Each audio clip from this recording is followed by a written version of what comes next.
Bom, vamos agora analisar um circuito com duas malhas com dispositivos de comportamento linear, que são um indutor, dois resistores e um capacitor. Os valores das resistências, indutância e capacitância são dadas aqui resistência em ohms, indutância em henrys, capacitância em farads. Nós temos aqui um gerador de tensão que produz 120 volts entre 0 e 2 segundos e é desligado em tempos posteriores.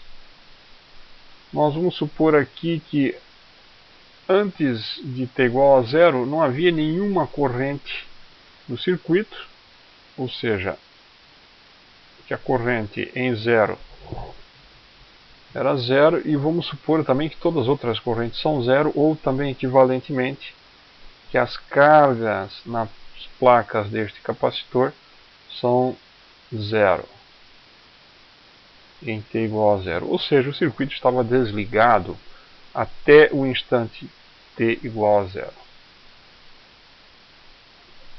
Nós vamos escrever as equações que nos dão a dinâmica para este circuito usando a lei de Kirchhoff. Ou seja, o que diz a lei de Kirchhoff? A variação da diferença das somas das diferenças de potencial através de todos os dispositivos percorridos num circuito fechado deve ser zero. Então, comecemos para esta malha aqui escrevendo L vezes di1 dt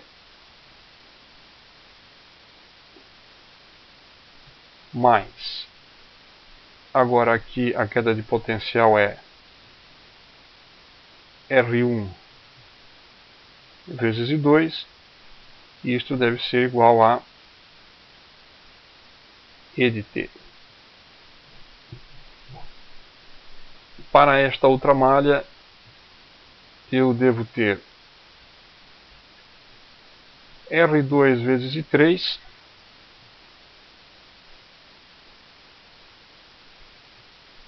mais a carga no capacitor sobre sua capacitância. Agora aqui nós estamos percorrendo esta parte do circuito no sentido oposto ao convencionado inicialmente para a corrente I2. Então nós devemos escrever menos R1 vezes I2. Isto deve ser igual a zero. Nós devemos notar aqui que o sentido que nós atribuímos a cada corrente no circuito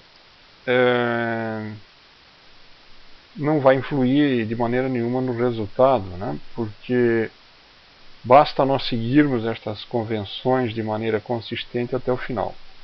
Se, por exemplo, alguma dessas correntes aparecer num determinado instante de tempo lá na solução com o sinal negativo, significa que a corrente nesse instante tem sentido oposto àquele que está indicado no diagrama.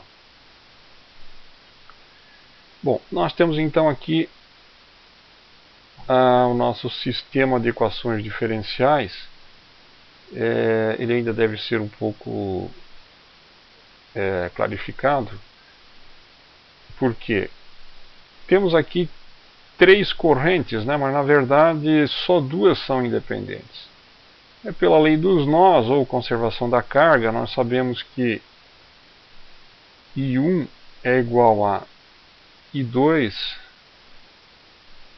mais I3, né? Ou se nós decidirmos eliminar I3, nós escrevemos I3 é I1 menos I2. Por outro lado, a carga no capacitor como é que pode ser descrita? Bom, vamos lembrar que a corrente através desse resistor e do capacitor pode ser escrita como dQ dt, ou seja, é a taxa de variação da carga nessa placa do capacitor, né? Também consequência da conservação de cargas.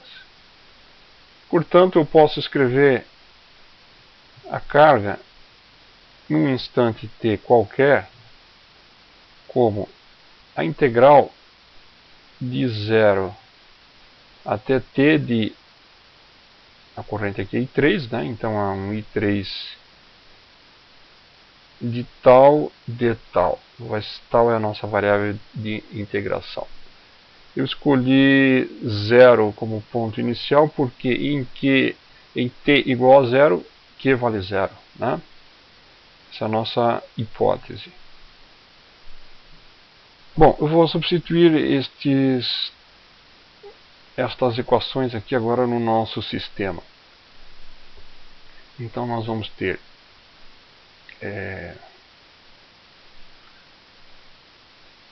L di1 dt mais R I2 é igual. Bom, a E de t também pode ser reescrito de uma maneira diferente. Vamos reescrever E de t de uma maneira que digamos, conveniente quando nós utilizamos transformadas de Laplace. Vamos escrever em termos de da função de grau unitário ou função de Heaviside. Então nós podemos escrever E de t como 120, 1 menos U2 de t. Então vamos repetir isso aqui. Isso aqui então vai ficar 120 vezes 1 menos o 2 de t. Bom, aqui então nós temos R2 vezes I3, que é I1 menos I2 mais. Agora a carga é integral de 0 até t. E 3 de tal, novamente, é I1 de tal menos I2 de tal de tal menos R1 e 2 é igual a 0. O próximo passo agora consiste em aplicar a transformada de Laplace a estas duas equações. Então vamos lá. Aplicando a transformada de Laplace a esta primeira equação, nós temos L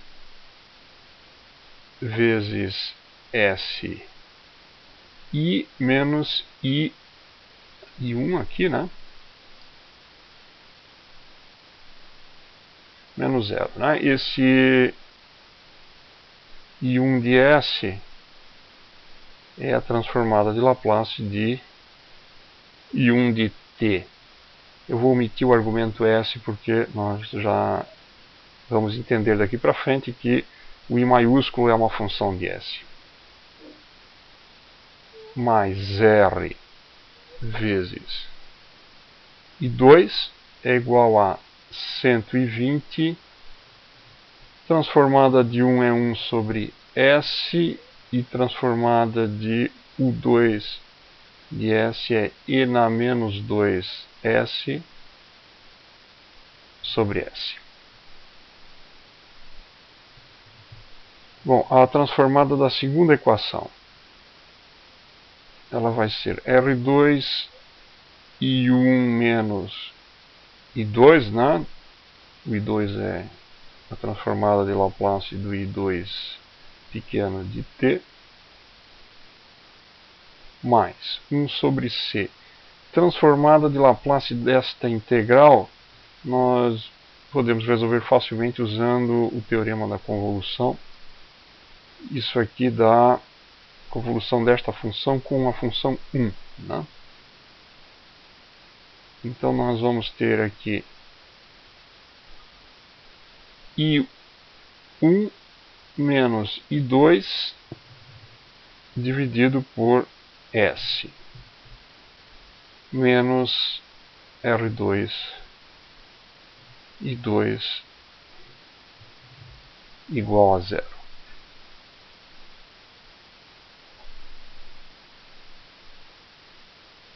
Bom, podemos lembrar que da condição inicial I1 de zero vale zero, né? Então vamos reescrever estas equações aqui em cima.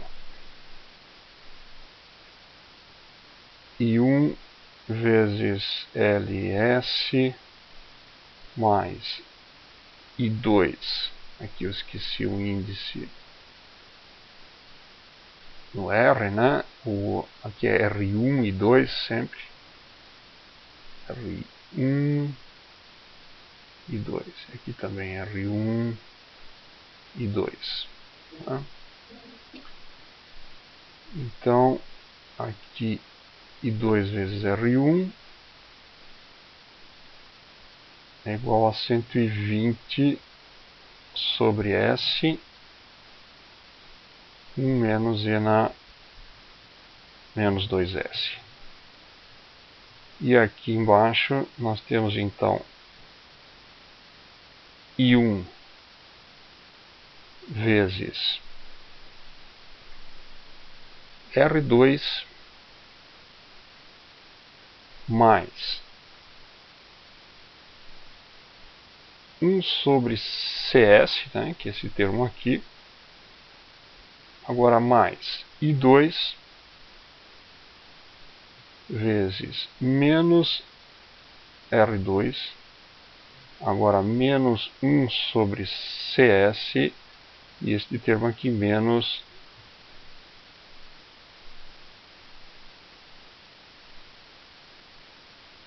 R1, né? Este termo aqui na verdade não me enganei aqui, é R1. E isto aqui é igual a zero. Bom, no próximo vídeo nós vamos resolver esta equação algébrica para I1. Então nós vamos encontrar um I1 em termos de uma função de S e vamos determinar a nossa corrente desejada I1 de t aplicando a transformada de Laplace inversa sobre a expressão para I1 de S.